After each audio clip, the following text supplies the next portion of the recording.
Welcome, everyone, to Doing Hopeful Things. I'm Reverend Jimmy Marsh. And I'm Reverend Dr. Bertice Berry. Yes, you are. I'm Every day, all the trying time. to be.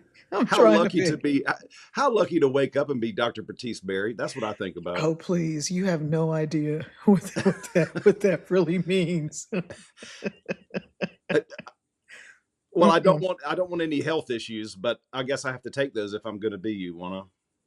You have to take every last bit of that. You have to take every last bit of that. So, you know what? I wrote a note to myself to ask you to ask me something.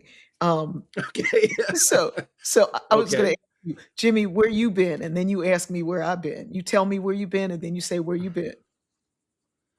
So, where I've been, Yeah. my partner, my beloved Lodi, took me to Greece, to the island of Icaria, and she paid for it, y'all. She paid Because it for was it. your It was my 40th birthday. God, it's my 60th. I turned 60, y'all. I turned 60, Bertice. Yes, you did. Mm, Yeah, look at that. The mm. guns came out. The The guns came out. Oh, Bertice. And then you You asked know me what? where I've been. Oh, that's right. I was just gonna keep talking about me. Bertice.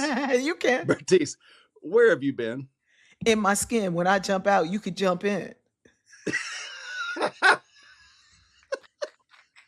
You're not right. It's You're like not what we right. used to say when we were kids. But continue. What was Wow. Greece In like? there, Tell me. Had you you're in been to there like Greece before? you're in there like swimwear. I know. Listen, I was in Greece 40 years ago. You could tell there was a difference in our childhoods. Yes. One was a comeback and one was just crude. Oh, crude. Um, I was in Greece 40 years before when I was in college. I was 20 and I had no interest in culture. Oh, yeah. I mean, the land was gorgeous and I was taken by that. And also Ouzo, which is the spirit of the land, and Greek wine. But the culture, the Greek culture, is a stunning example of community. It's marvelous. Yeah. Absolutely marvelous. I went to a Yeah. Panagidia, which is a Panagidia. It was for the Transfiguration celebration of the Transfiguration, and they have a dance party in the square from like 8 p.m. until 6 a.m. And it's Wow. little kids to elders, and it's dancing in concentric circles. And we it was like a non-ordinary state of consciousness to be sitting in that communal. That's hope. I just thought, Bertice, that's the essence of what makes life worth living, is that in Yes. the midst of all of, and you know that there were people there that were, I'm sure, not well, and people whose Right. lives weren't going, they were, but I'll tell you what, nobody was hungry there. Right. Right. Because the The Greek Greek culture food goes was, hard. You got the littlest kid they there, go the hard. smallest baby, Yeah. and the oldest Yeah. person, and they all go hard. They're all together. Which is, talk about what we're talking about today, which is about care and that kind of Yes. communal care. Yes. What that's such an interesting pairing. I wasn't thinking about that, but now thinking about watching all of those families, and there was an elder. It had to be the oldest man in the village. In the middle of this dance party, the music stopped, the dance floor cleared, and then the music began again, but nobody came into the circle. Just one old man. And I've got it Mm. filmed. He just danced this beautiful Greek dance, Oh, and people wow. clapped. And then I realized this is a celebration of elders. This is Yes. this is how they are caring for elders, Wow. like Wow. honoring, not just caring like to provide care, but Right. it's showing like this is in art, and the culture in the US. If you're, if you're old, you're in the way. Yeah. Yeah. We idolize youthfulness. Hmm. um and I just saw just the care of every single uh plate of food that I saw passed, every hand that was held. I came right into Mm. a circle and danced with people.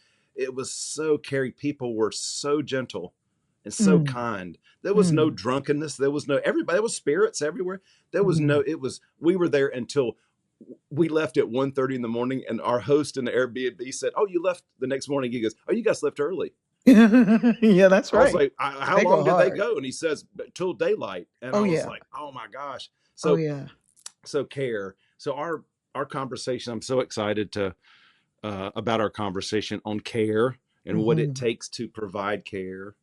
So I wonder, is that enough of an intro, Bertice, to get us Yeah, to a little it is. meditation? That'll take us right to this meditation. It's really interesting. You talked about that communal care, and that's a community. They're usually small villages where people care for one another. They all know one another, but you can also care like that without really knowing. I was talking to our producer JJ earlier, who was saying she was in the airport and a little kid needed he was on the spectrum and he didn't have any his earbuds, he didn't have his ear pods, he didn't have a headset, Mm-hmm. and so she gave him her headset. And Oh, she said then she saw him just marching through the airport, and it reminded me of caring for somebody like that in an airport years ago. There was a little girl who was running into things, screaming, running into circles and crashing into people. And so I just looked over at her and I said, "Kid, Frozen or Monsters University?" She's like, "Monsters University." So I pulled it up on my phone, pulled it yeah. out, and we watched it together. Then I had to get on the plane. I Oh, was boarding. And then when I was on the plane, she came in the plane. She was like, "Lady, lady." And I was like, "Over here, kid, inside voice, inside voice." She ran over to me and she handed me this. It is the glove to her doll. oh, She looked at me and said, "Now you have one and I have one. We're sisters." And she ran off. I have never seen that kid again. But that glove lives on the inside of my Kindle. And when I'm sitting on a plane or sitting at home reading any night, I pull that out and wow. I don't have to see it. I can just touch it. And I'm reminded that we all have the ability to touch somebody else's life, to care for somebody. So take a deep breath in, let it out. Take a deep breath in, let it out. And this quick meditation that you can do absolutely anywhere. Just recall a moment where you did something for somebody and they came back to tell you thank you. Take a deep breath in, let it out.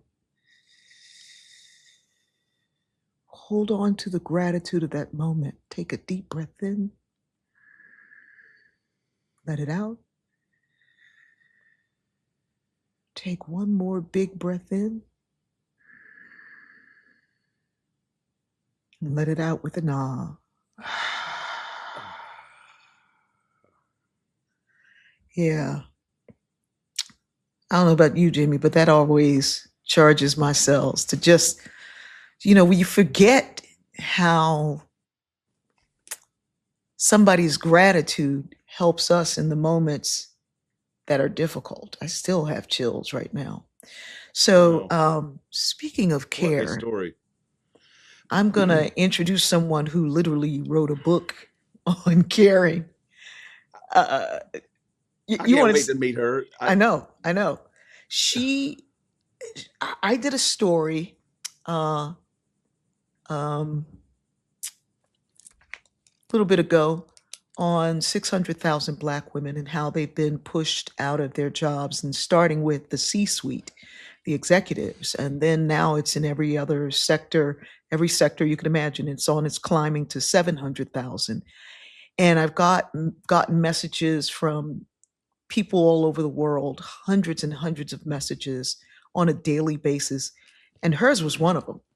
And she reached out and said, "You were one of the people when I first saw you, you inspired me to get a PhD." And I was like, "Oof, Wow. that's amazing." She let me know she was one of the 600,000 that was let go. And she did a dissertation on resiliency. It's called Black Diamonds. a narrative on the resiliency of Black women. Oof. Um, Wow. Dr. Kaya Jackson was raised in Camden, New Jersey by her mother, Antoinette, alongside her brother, Michael. She became a caregiver at the age of 14 after her mother's multiple sclerosis diagnosis. Guided by faith and family, she navigated these challenges until her mother's passing in 2006, which inspired her to write the book, The Color of Care. She co authored it. It's a beginner's guide for the African American caregiver. And let me tell you right now, if you don't have the book, if you're not a caregiver, you're going to be. And I want to bring her in. But before I bring her in, I know, Jimmy, you're not an African caregiver, American caregiver, but you're caring for your father.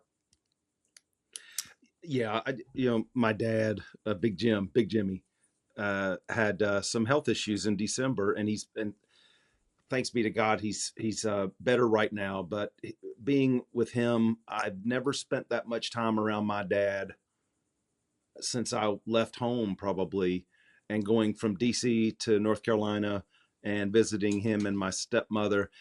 I wasn't. I would. It's interesting. I didn't think about it as care, and it was. I wasn't doing. I was.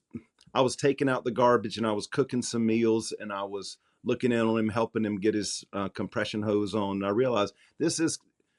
I showing up for my dad was something I was so honored to do, because that man went to work every morning at 7 o'clock and to feed our family. And my dad's a hero of mine. So to care for him was quite an honor, and it was taxing. It's taxing. Well, And oh yeah, it's taxing. I gave away some things. mhm. I sacrificed some things in my life to do that, and that's a little bit of a thing. It's not a small thing, but it's not a great big thing, but it's a thing. And Well, I'm going to tell you yeah, right thank now, you for. it is a thing. It is a thing. It is taxing. I only did it with my mom for 2 years. I'll say 2 years. She lived with me for 18, but my mother was caring for all of us. But Uh-huh. our guest, Dr. Kaya Jackson, from the time she was 14 until the time she was 36, not only cared for Wow. her mother, earned her PhD, wrote a book on caring, and did a dissertation on resiliency, has worked in corporate America, teaching others to care. She's an expert in diversity, equity, inclusion, and belonging. Please welcome incredible woman, Dr. Kaya Jackson. Well, hello. Hey, look at that smile. I feel cared for already. How can you not smile? Can you hear me? Yes, I can. Awesome. How can I Yes, I not can. smile with that awesome introduction? Wow. I sound really Well, important. you are really important. What are you talking about? Stop playing with me right now. We're going to get to the 600,000 later, and we'll get to Okay. resiliency because you are the expert on resiliency. But I want you to tell me, and I don't know if you knew when you wrote to me that I have MS. Yeah, I found out. I didn't know. And I saw a post of yours on Instagram and I went, no, Dr. Berry has Yeah. MS. I got to reach out now. Like it was, Yeah. yeah, I was like, oh, I got to reach out now. Because it's people who have MS and family members who care for people who have MS. It's almost like a family. There's like Yeah. an unspoken language of, MS, even though it's very different for everybody. It's it's different for everybody. However, I was telling my oncologist, because yeah, I got an oncologist now, y'all. I was telling my oncologist, I said, this is nothing. Yeah. Y'all just had cancer just got better PR. Yeah. True. That's true. It's Tell totally. us what it was like as a little girl. You had to miss a lot, you had Oh. to see a lot, you had to learn the signs, you had to be preemptive on a flare up. What was that like? Yeah, it was when other people talk about me being a caregiver, they always say, "Oh my goodness, you missed all of your teenage years." And I never looked at it that way until I was way older. But it was quite interesting. My brother and I were very lucky that my mom finally got an amazing neurologist who really set the tone for, we were already a close family anyway, but he really set the tone and said, this is something that you all are going to have to do and go through together. Wow. He was amazing. And so, her first question was, is MS going to be something? Her first question was, will my children get it? And the neurologist was talking with us about that. And then he said, this is something that your mother is going to die with, not from. So it was Right. really important that he set that tone at the Mhm. beginning and said to us, it's going to be a team effort. So we always looked at it like it was a team effort. I'm just curious, whose idea was it for you to go in and talk with the neurologist? We did everything together. That's amazing.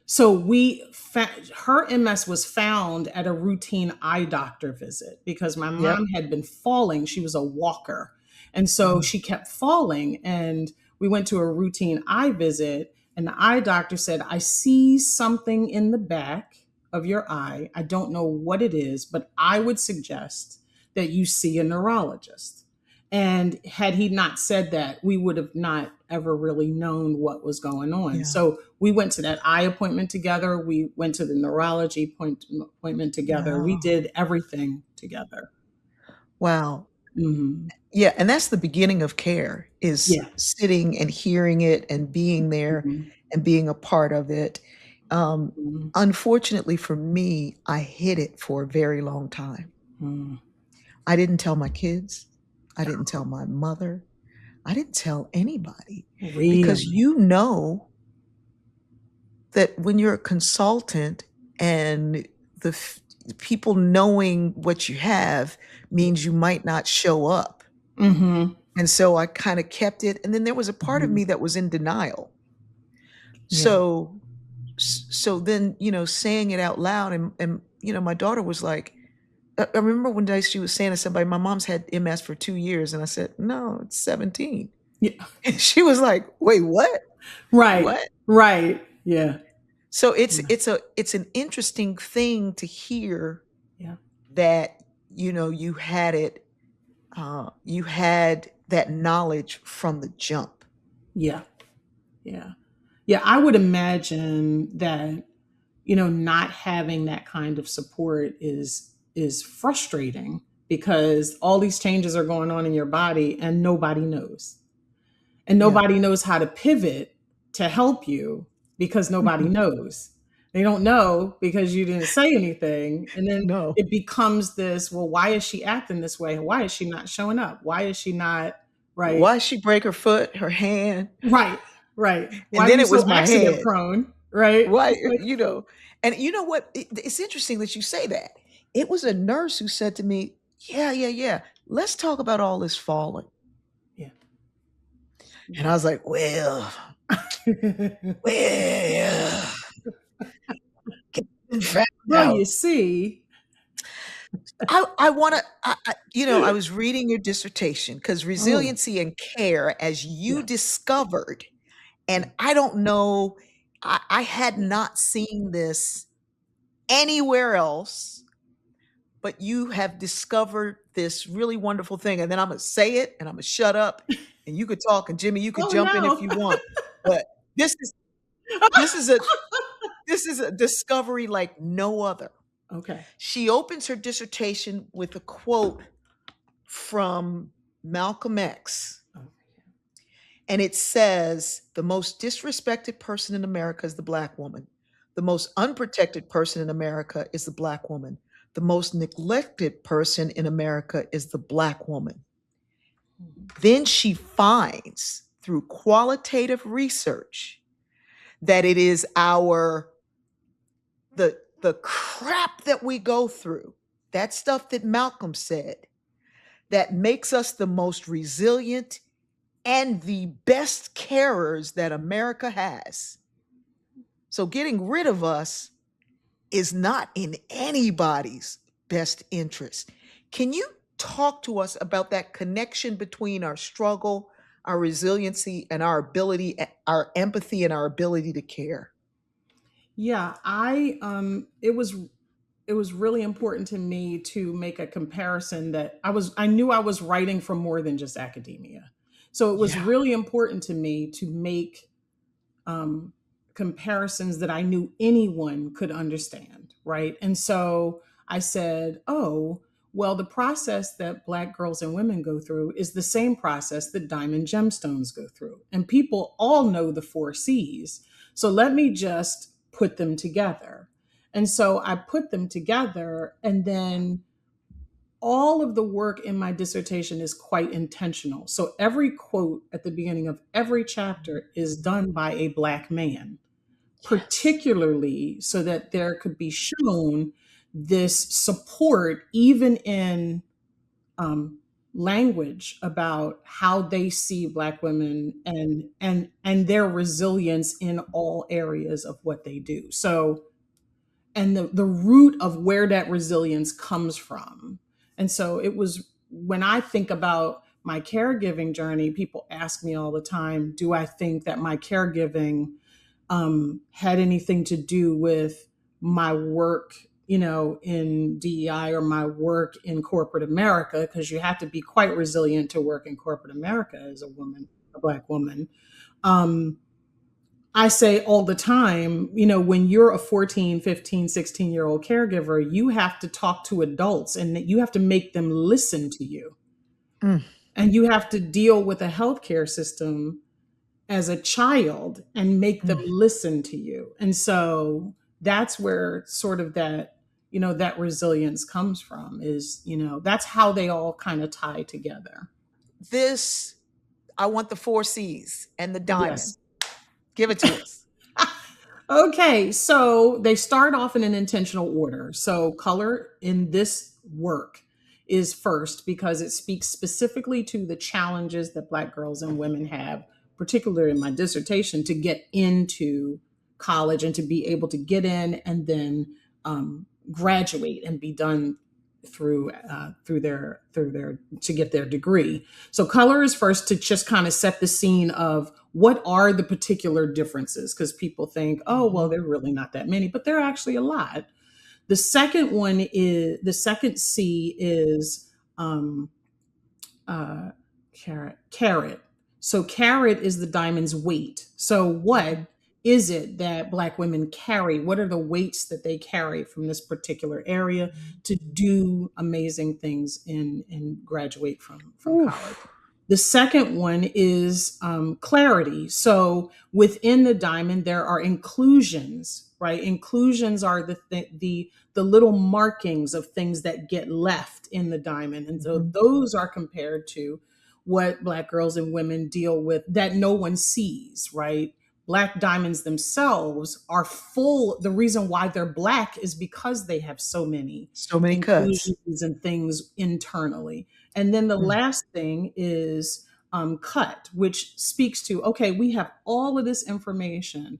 Now, what can we do to help them? What can we do to help them to shine in the best way possible? So that was how the comparisons worked with the diamond gemstone and Black girls and women that are on their way to college. But you can apply that to anything. I used it to talk about Black girls from Camden who make it into college, and try to explain to educators, if you see someone from Camden or any area like that, they've gone through all of these things. Here are the ways in which you can help them in the way they need it and not the way you think they need it. Yeah, no, you can apply that to anything because nobody Anything. else has ever thought of doing that. Uh, This is just absolutely brilliant. It is brilliant. Jimmy, I see your whole head working. Jimmy is a psychotherapist, and he's sitting there going, I need to. I've never wanted to holler out loud. Like if I was in, look, y'all, I'm a preacher, Dr. Kaya, like Dr. Barry. And I felt, I feel there's some Pentecostal. The Spirit is in this room. yes. The Spirit has come up on me. The Spirit came up on me. I am so honored to listen to two Black women who have PhDs talk about some of the most real stuff in the world. Yes. And It's I said before, if I can say this, Bertice, Dr. Kai, before you came on, I said, I want to be actively passive in this conversation Oh. because I'm so honored to be a white male in a decentered space. yeah, but And I want to give Jimmy, thanks I'm not for, gonna let you get away with that because as a He's not white gonna- male who I call John Brown's brother, who has developed this financial wider table that funds art Mhm. and supports Black Mhm. and brown artists and creators. Yes. And in fact, this platform as well, you don't get a pass because you are that abolitionist who understands the Mm, weight, even though you're not carrying it, and has been willing to yeah. say, I will give 90% Hmm. of what I make to support Black Mhm. and brown folks. Yes. And Mhm. that kind of y- I- Yeah. that's out. In fact, I was talking about you in the barbershop, and they were like, what? Uh, So wait a minute, you telling me that this brother. it's a, it is It's a small awesome. thing. I thank you very much, Yeah. Bertice. I received that. And it's a small act of repair. And it's not that for white folks, I talk to uh, white people as much as I can about Mm. taking, you don't have to take the entirety. It's so overwhelming what has happened in our culture. Yeah. It's so overwhelming to talk about or to think about the slaveholders on my family line. Mhm. However, if I don't talk about that, in AA they say you're only as sick as your secrets. Mm, So in Oh, order to right. come through to pierce the veil of shame Mm. and to get on the other side of it, which is freedom. And on the other side Mhm. is like, hey, let me back somebody's play here. Mhm. Let me do something, not because I want my name to be I want to be recognized, because this is like this is important Yeah. repair work for all of humankind. And I'm doing it, quite honestly, for my lineages. Mhm. yeah, yeah. Well, Reverend Well, Jimmy, And I think, you were talking about taking care of your father, and I was like, oh my goodness, I totally know this. Like there are just in the land of care, there are so many universals. And when you were talking about taking care of your father and not thinking of it as care, I was like, me too. Like it never occurred to me until people pointed out listen, ever. when people put compression socks on me, I want to hand them money. You already know how hard that is. yeah, Yes. that's hard. Yes. Yeah. Yes. It is. It is quite Dr. Kai, something. I want to tell you what's linking up for me is I've worked with young people my whole life. And in DC, for the first 5 years in DC, I worked in an after school center, and I was around a lot of kids that were kids of the first Mhm. generation Americans, Mhm. of Hispanic descent and of African descent. Mhm. And a lot of those kids were caregivers. And I noticed something that listening to your story, reading about you, and then I said, oh, there is a level of maturity Yeah. that you had to, it's not so easy to say you had to grow up fast. Yeah. It's that there's a level of groundedness and maturity that I started thinking of Moises and Alfred and Henrietta and Gerard. I thought about kids I've worked with who I admired because they cared for Mhm. a parent or for a sibling. Mhm. And I just want to acknowledge I think that has a lot to do with where you are. Well, how much of what you experienced and that level of maturity am I hearing in the sound of your voice now? Yeah, I think there was a level of maturity when I got to the caregiving part because um my mom was just very much into pouring into us before she knew she had MS. And she would constantly say things like, you need to know how to do this because I'm not always going to be here. You need to know how to do this because I'm not. Mm, And this was before she knew she had MS. So mm, there was this level of you need to know how to take care of yourself. You need, Gaia, when I leave, I want the house to run just like it would, if I was Wow. there, right? And so when, when the neurologist was saying, okay, your mom has MS, it was interesting, one, because her family had so many health issues, and we were like, how did she get MS? Like, out of, like, it's not when we were talking to the neurologist, he was like, it wasn't typically something that Black people got, or Black women particularly got. That's what he explained to us when he first told us. And he talked about, sometimes people get it that live closer to the equator. There were all of these like different Hmm. things that people were saying. Oh, but we also found out that when Black people get MS, they tend to get it harder. It's harder for them. It lasts longer. The effects of it affect them heavier. And my brother's question was always, well, why is that? So that maturity came from, just that was before the internet, by the way. So Right. Wow. so Right. it was, you literally had to go back and forth to doctors Hmm. to get questions answered. Hmm. Mhm. Yeah. And uh,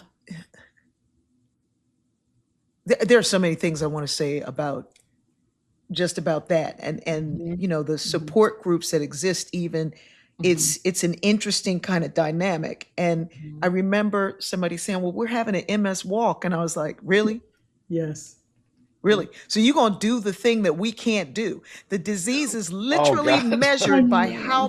how much you can still walk, Mhm. because it's Mhm. measured by how much you can still Mhm. walk, Mhm. because you're going to lose that, right? Yeah. So and then we're going to have a walk. Well, somebody said, well, you don't have to walk, you just cheer your friends do the walk, and you cheer them on. So I said, so I'm going to this thing to support people who are doing something that I walked 10 miles a day before Oh it yeah. really came hard, right? Yeah. So the thing that I love to do more than anything, hiking and walking, I'm going to go cheer them on, Hmm. Mhm. That's because an they interesting supporting me. perspective. I never thought about that. What I did think about was that I would look at all the brochures, and this was when I was too young to know what any kind of inclusivity was. And I remember thinking, well, there are no people that look like my mom on these Yeah. brochures. Yeah. And that was just something that popped into my head when I was younger, but I didn't know the language of that. Right, Um, right. And now so it you was are interesting. quite the expert in that. Well, I often say to people, we should have a readathon for the blind if we're going to have the MS walk. But now see, Oh no. now Dr. Barry's gonna get me in trouble. Well, let me to that point, which is a very good point, Dr. Bertiz. An interesting story is that when we all found out my mom had MS, the first place I went, because I was always an avid learner, was I went to the National MS Society that was local, and there was a woman named Karen who answered the phone. This was when they had, call center, you call on the phone. And if you needed Hmm. resources, you could call them and they would help you and connect you with things and resources and stuff. So fast forward, when I was about 14, 15, Karen was one of the people that was a coordinator. Right. mm, And then fast forward years later, when I finished my book in 2009, I looked for Karen and found her and found that she was now in charge of all of the people that are answering the phone. wow, So she wow, and I had Wow. not ever met each other. We only talked on the phone. So wow. I've technically known her since I was a first time caregiver. And Wow. I invited her to my book signing, and she came up I forgot, she's somewhere in the South, and she came up to Oh come my to my book goodness. signing. Right. Oh And I my was gosh. so excited, I couldn't stand it. And then after that, maybe a couple years after that, they asked me to be on the board of the MS Society in Philadelphia. Wow. Oh, excellent. So yeah, Oh it's gosh. Excellent. I'm from definitely, Wilmington. If you need me for anything, yeah, call on me. I will, but I need to talk to them about that language of the walk. I don't want the, Listen, I don't know if anybody's they thought have of it not that way. thought about it. They've But never we thought might about it. as well put it out there They've and never talk about thought it. about it. Yeah. And for me, walking and hiking it's just everything. And then Yeah. when you realize the disease is measured, the level of the Yeah. disease you have is measured by how far you can still walk. Yeah. And then we have Mm. these walks. Yeah. So I would love a Yeah. readathon. I would love a sit-in, a chair dance, There are anything. Yeah. all kinds of stuff. So we're gonna find Yeah, something for you we so gotta that you find don't something we'll find something for you. because they're outside in the heat. Well, we You we know what we heat have things. does? We have things. We Yes. will find it. What, Yes. what, oh, But yes, So, they and got it. I didn't Yeah. think we would talk about MS so much, but I am on a newer drug, and it seems to be doing something because my neurologist showed me a scan. I have a fantastic neurologist as Oh, that's well. awesome. It looks like Swiss cheese. Oh, does it? Yes, it does. It does.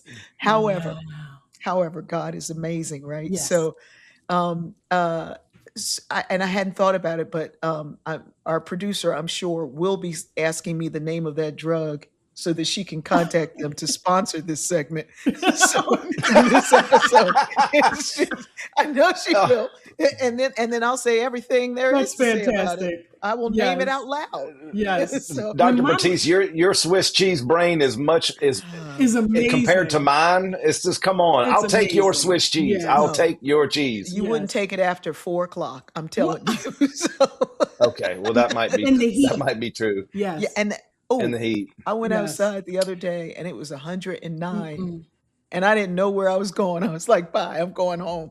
So I want to move over to the 600,000 Black women, and you Yes. being one of them. Mm. But before I do, this wonderful piece in your dedication of your dissertation, and the book is called "The Color of Care." It is available on Amazon. Please get it.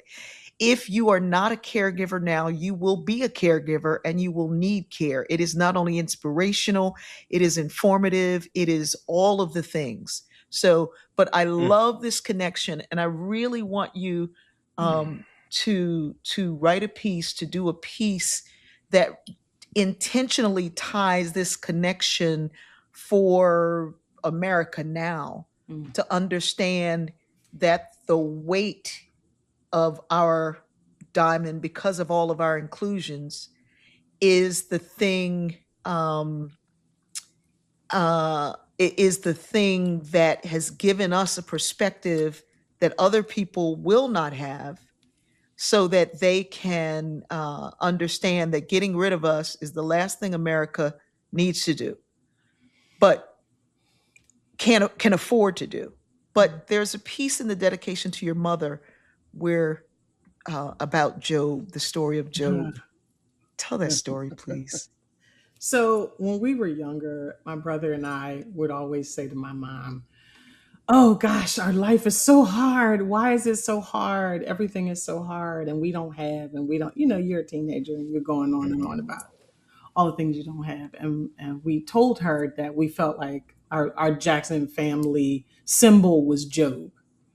And my mom is so funny because she always put things in really good perspective. And she said, "Oh," I said, "I was going on one day complaining about how everything was difficult." And as a caregiver, particularly a teenage one, it is difficult, especially when you don't have a lot of resources, especially when you're young, especially when you've got to do so much fighting. And I was like, "Mom, I feel like Job." And my mom said, "Oh, Kaya, you always forget the end of the story." Woo, Oh Lord. woo, And I was like, "Yeah, but here's the thing." So my brother, who's quite logical, and by the way, decided because of her MS to go into political science because he wanted to help the systems, right? Michael always says, he used to always say to her, "Yeah, but he still didn't get his first wife back." Like that was Michael's logical, Yeah. everything's gone. Okay, you can replace oxen, right? You can't replace your wife that passed away, right? But she would always say, "Kaya, you always forget the end of the story." And I'm like, what in the world? How do you Wow. even think of that? in the middle of Hmm. like being in pain every day and being Yeah. and dealing with Mm. all the things that change Yeah. every day and dealing with losing friends and all of that. And so I Mhm. needed to put that in the dissertation because Mm. I made it to the end of the story. Yes. Yeah, yeah. And Yes. I was What a like, great touch. Uh, Woo. the thing that I that's so powerful. yeah, That's so powerful. yeah. Dr. Kai, the thing that I last read this morning was your article that you wrote when you turned 50 on Medium. Oh, About you caring for your, it's an article about your self-care, you caring for yourself. So I wonder if you would talk a little bit about how you're caring for yourself now, and yeah, how did you do that then, and how are you doing it now, and did that article that you wrote really turn the tide for you? I have to be honest. Self care is something that I have struggled with for a really long time. I still do. I still struggle with self care. I made Yep. sure when I wrote the book that I put in there, hey, everybody, this is literally going to be hard for me to write, but I know you're supposed to do it. I'm going to tell you all the things I don't do well so that you can do that for yourself. But what I have Mm. been using as a way to take care of myself is um, uh, it's when my mom passed away. One of the things I kept saying was, Lord, I don't want to forget. And I thought it was like, don't want to forget all the things, on how to do like organization skills, things like that. But I realized as I got older, I didn't want to forget some of the things that she kind of threw out there. And when I'm not taking care of myself, one of the things that I constantly hear in the back of my head is when she said, Kaya, I'm in the hospital all the time, so you don't have to be. Mm. And when I think of that, Wow. I go, okay, more Wow. water, okay, vitamins, Yep. okay, more Yep. rest. Like it's like a reset when I find that I'm not taking care of myself like I'm supposed to. So it's just those little things Wow. that I try to do better, but I'm still, Hmm. I think as a caregiver is something it takes a little while to like learn how to do well. We Yes. have, with the loss of the 600,000 going on 700,000 Black women who were in, I think, executive positions of care. They were the Mhm, ones mhm, who created policy that made sure people not mhm, only cared for one another, but that the company itself was doing the right thing. mhm, mhm, It was the caring thing. mhm. And in letting them go, we let go a piece of that soul. Yeah. What was your let Mm. go like? Uh, and for me, I lost like 85% of my work. Mhm, And mhm, sitting down long enough, because you're working so hard mhm, leading up to that, right? So mhm. sitting down long enough, my body has had a chance to go, well, you know what? This is broken, this is broken, this is broken. And so everything starts falling apart just because you're Yeah, sitting still. yeah. What has that been like for you? Um, it was more of a release than I thought it was going to be. My brother's perspective of me when I was no longer working was, you're the happiest unemployed person I've ever seen in my life. And I wasn't really happy. Like I was still going, "Oh my goodness, how am I going to do this?" But I Hmm. think what he saw was, I had had a conversation. I tend to do a little bit of walking and kind of pacing in my house when I'm trying to when I think my prayer happens walking up and down the hallway. Mm. So I was walking up and down the Hmm. hallway thinking, um, what I want to do, I loved helping people and I loved teaching people how to care for each other, but I really want to do something that leaves a legacy and is directly impactful to people. What do I really what sets my pilot light on fire? And I said, this is Mhm. going to be the last Mm. job I have. I need it to be something that I want to do, not something I have to do. And Yes. so, Hmm. for years while I was working in different corporate jobs, I would put pieces of a business together that dealt with young people, because young people are my passion.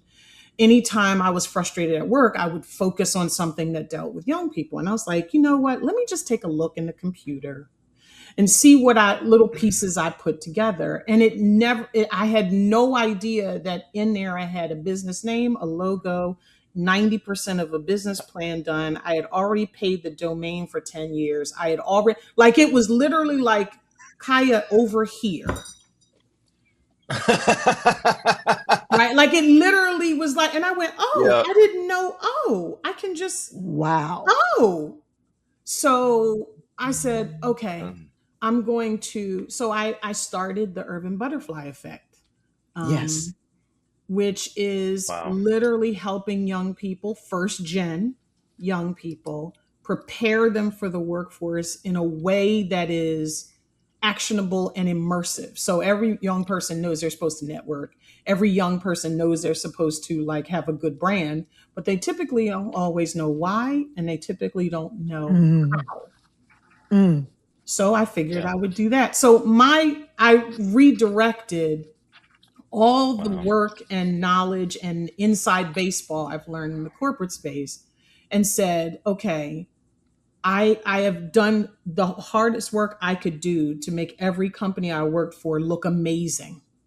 And now I need to pour that into the young Into your people that own. are going into a whole new stratosphere. That's the resiliency, though. That's the resiliency that we have, that we are in this moment of, oh my God, what's going to happen now? Yes. Insurance, the this, the that. Yes. What do I do? And then realizing you've already been building it, you've already been preparing it. Yeah. I remember I had come out on the other side of the head injury, and I called my financial guy and I was like, Jerry, we need to do this. Can you set up everything for a publishing company? I want to call it Freeman House Publishing. And he said, we have it. Yes. It's all set up. Here, you have ISBN numbers, you have the website, you have it's all there. Yeah. And I was like, when did I do that? when did I do that? Yes. No, we're staying the whole time with Dr. Kaya. Ooh. We're staying the whole time. The producer's going to be like, don't have her back. She's all right. No. We're having you back every time. So I want you to, and we will make sure. Okay, thank you. We will make sure that we put up your websites and your book. All of that information will be available on our website, doinghopefulthings.com. And it comes from the quote of, like, what do you do when things look hopeless? You do hopeful things. Yes. And not only are you doing hopeful things, but you've been preparing for the hopeful things like all of your life. Yeah. But I really want you to write this book to America. And I'll help however I can. I'll put you with my literary agent who, the whole piece. I'm not kidding, because we have let go of the hardest, most beautiful diamond that is needed to not only run this thing, but to keep the thing healthy and whole and happy. It's the reason why Jimmy's people. Reverend Jimmy. Come on. Reverend Jimmy's people Reverend Jimmy's like, oh no. had lactation factories until the 60s. Lord. Right. Yeah. So, because they knew that the care that they were going to get from us, and now we act as if it's some kind of special treat that we, with all the things we've been through. Like it's like, they gave us something special because we just showed up and we were Black. And so here, let me give you your token prize. Far from it. I want you to really, really make the connection. If it's an article, a book, I'm not trying to give you more work, but you're the only one who's done the research to make the connection that the thing you need the most is the thing you've gotten rid of. And the thing that is the hardest on us for our own knowledge is the thing that gives us our strength, Yeah. which is kind of a Yeah. catch-22, but it is what it is. Yeah, it's interesting because I have a nephew. He's awesome. And my nephew, when he was younger, asked me, Aunt Kaya, what do you do? And at the time I was working in DEI. And so I said to him, in the best way he could take it in, I said, your Aunt Kaya teaches people how to see and hear each other. I said, Oh, that's what I do every oh, day. that's so Right. good And That's what it so is. the to thing, see and hear each other. yes. And Wow. so I think Yeah. the thing that's, if I had to tie it to caregiving as well, it's the whole idea of being able to put yourself in somebody else's shoes. When you're caring for someone, you have to do that. You have to go. Would I want somebody to come in and just take over everything and handle all my bills for me? Or would I want them to allow me to be empowered to do as much as I can for as long as I can? Right? Hmm. When it's dealing with DEI work, when it's dealing with any kind of person of color, whether it be African American, whoever you are, the idea is to be able to understand, or at least try to understand, where people are coming from and put yourself in other people's shoes. And I think people have a Yeah. really, really hard time doing that. Mhm. I don't know if you realize this. I'm from Wilmington, Delaware, which is down the street Yes. from where you're from.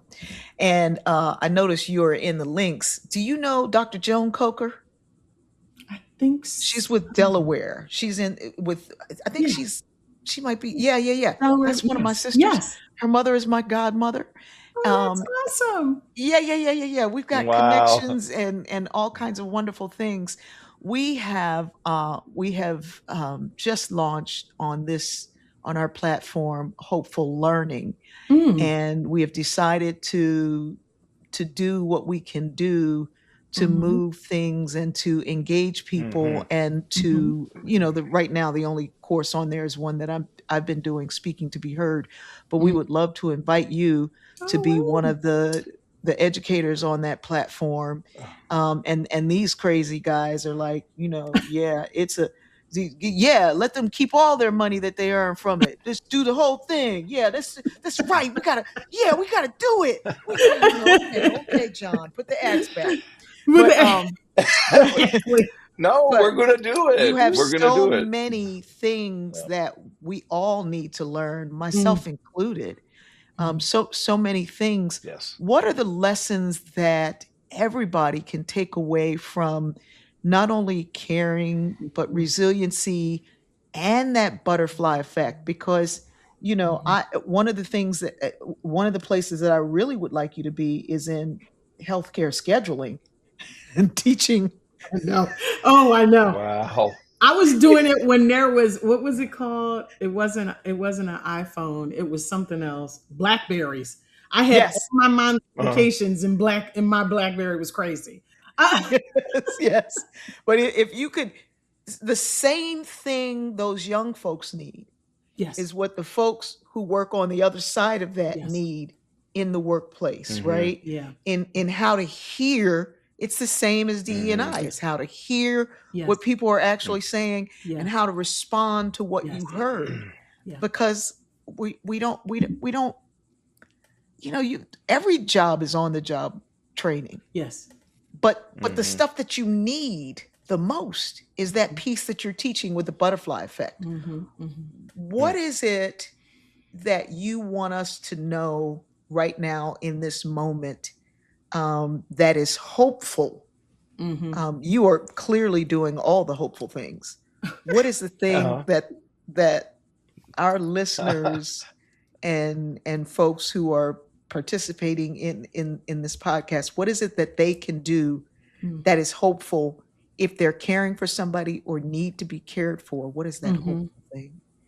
I would have to say that I feel like everybody is connected, that we are connected to each other. And when Yes. I was in school, I learned about Ubuntu, Mhm. the idea that I am because you are. Yeah. And I Mhm. think that when you're a person that's a caregiver, think about how connected you are to the person who needs your care. When you're a person who Mm-hmm. needs the care, think about how that connectivity affects the person trying to take care of you, Mm, because they're worried just as much as they're trying to be strong. mhm. In the workspace, right? Think about the people who have been helpful to you, and if somebody says, "Oh yeah, I'm one of the 600,000," don't just go, "Oh yeah, just keep looking," right? Actually, like, be a resource, right? Yes. And understand, because in this environment, people are only going to be able to find jobs now based on their interconnectivity with each other. Hmm. So that Wow. connectivity is really, really important. And I think it's a lesson we as humans have not learned as well as we should. Yeah. Because I Yeah. think if we Mm-hmm. did, a lot of things wouldn't be the way they are. So I think it's important to just know that we're, regardless of what we look like and what Yes. language we speak and where we're from, we are interconnected to each other. You know, I say it every day. We're going to get there, but we only get there together Yes. because Mm-hmm. everything and everyone is connected. And I Yes. love that is the hopeful thing Yes. that you echo as well. Um, Mhm. you know, there's a whole bunch of people that I want to put you in touch with. The Mm. Burrell Institute. It's all on patient, um, from the family's perspective and patient care and Mhm. all that. Yes. And there's a bunch of folks Mm. that they need you and your work, and it seems like it Mm. all the way it all intertwines and is connected, and Mhm. and and so and then this beautiful butterfly effect. Gorgeous. It I think absolutely that gorgeous. Dr. Kai, Mm. Dr. Patisse and I started this conversation last summer over. She and I were just talking on a Yes. Zoom call about belonging, and it's Yeah. I've been writing about the stories that Jesus tells, or Yes. that are told about Jesus, are all about it. All funnels to belonging. Yes. Mhm. And so at the core of these, I Mhm. think of at the core of all faiths Yeah. is this idea that we are reflections of each other. We are Yeah. seeing God, the divine, in whatever form we understand in the eyes of each other. Yes. And if we don't, that separation, that's hell. Yes. Yeah. So Yeah. you don't need to believe in any physical, but there's no such place. There is separation, Mm-hmm. and separation, being separate, is hellish. Mm-hmm. Yeah. And so Mm-hmm. I think I feel so inspired having listened to you two women talk, especially, and to read two, yes. And Yeah. so Get the I'm grateful for dissertation, which, that. by the way, And dissertations are online. I want to say, I want to say, I want to say this. You said what now? All the You said all the what? Dissertations dissertations are are online. online. To You find the just dissertation, you just need the author's name and see. type dissertation, That's all. That's and you all. will see it. Awesome. They all come up. If See, it's we're having a Dr. whole Kai, nother language that you don't even know if about. it's there, It's happening right here. I want If to, it's I there, can't, if it was actually done, if it happened, it's it's there. there. And if you didn't write a dissertation and you think you have a PhD, or as they call it, doctoral degree, Doc, because their I's not in there. that's correct. If you think you have one and you can't Google your dissertation, might not be so. One correction: I have an EDD, everyone, because I know Oh, my that's right. That's right. You have an PhD EDD. people. So, listen, My sorry. PhD people. My sister has an EDD. And let me tell you something that she reminds me every day. Yes. Without an educator, you can't have nothing else. Agreed. So, y'all, We love you, we got PhDs. like yes. 3 minutes left, and I'm Okay. so bummed out. But I just want to say thank you, Dr. Kaya, for Thank you. coming on the show. Thank you for more than that. Thank you for your life and the work that you're doing, the work that you have done, the work that you will do. You're going to teach on our Doing Hopeful Things platform. Absolutely. And I just want to close my part of it by saying this whole hour, I feel like I had been listening to Mrs. Jeffries. She was my favorite teacher, an African-American third grade teacher at Tomlinson Elementary School. and Mhm. you have a tenor and tone of your voice is like Mrs. Jeffries. Aw. Wow. I cannot give She you a must be higher wonderful. compliment. I can't She give must you a have been No, higher because that was compliment. the woman that told him he was going to be okay. She just lied to him Oh, every day. No, that's the woman that, yeah, no, this, No, she was life. thank you. She was life. She was She life. was like, thank you, thank you. Aya, thank we you will all have so you back much. again because you are just amazing, and we will definitely, JJ. You have to check out JJ's film work. In Okay. fact, I'm going Yes. to ask JJ if you would, JJ. It's up to you. We need to come to Camden with her film. Sometimes I feel like I'm almost home. And it is all the work Mhm. that you were doing. It is everything that you're talking about. Mhm. She's also the other film that she did about a black boarding school is amazing. She's like She's like, she's yes. going to share it with you. She has to share a special private link to that Okay. film, so she's going to share that with you. And That's awesome. she's got some other films. She's got a film with John Legend about the Mhm. reentry programs of people coming Okay. from prison, and it's on Okay, Amazon. JJ. So yeah, she's an amazing filmmaker. Yeah. So, and we are very, very fortunate to have her, as Hey, fortunate as we are to have you. Thank you for reaching out to me. Yes. What a gift you are. If I Thank you had yeah. so anything much. to do with you getting a PhD, I don't know how, but I thank God that there was any kind of anything that inspired anybody to I'm sorry, I said PhD, your doctoral degree, your Thank you. EDD. Um, you had it when you were 16. You are brilliant, you are beautiful, and you are Oh, everything we need right now. Thank you so much. thank you so much. Bye, everybody. Bye, y'all.